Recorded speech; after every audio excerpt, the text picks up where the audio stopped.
ضرورت پڑ جائے، حالات ایسے ہو جائیں، اس وقت اللہ امتحان لیتا ہے کہ اب یہ کیا کرتا ہے۔ میرے پاس مال و دولت کی فراوانی ہے، خزانے بھرے ہوئے، اور میرے پورے محلے کا بل ان کی استطاعت سے زیادہ آ گیا، وہ بیچارے بل دیں یا بچوں کا دودھ خریدیں۔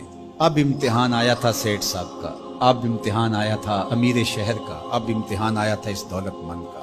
امام شافعی فرماتے ہیں نقص اموال کا مفہوم یہ ہے، اللہ اب پرکھتا ہے کہ اب یہ تجوریاں کھولتا ہے یا اب یہ موقع سے فائدہ حاصل کر کے مزید دولت اکٹھی کرتا ہے۔ جب دولت اوپر سے بھی آ رہی ہو اور بندہ آگے بھی خرچ کر رہا ہو، وہ امتحان نہیں ہوتا، اس لیے کہ اوپر سے بھی آ رہی ہوتی ہے اور بندہ آگے سے بھی خرچ کر رہا ہو۔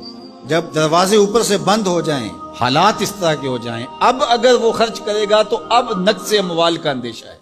تو کہا یہ تھا امتحان، اللہ دیکھتا ہے کہ اس امتحان میں کون پورا نکلتا ہے، یہ اللہ آزماتا ہے۔ اس وقت آزمائش ہے امیروں کی، غریبوں کی تو ہے ہی ہے۔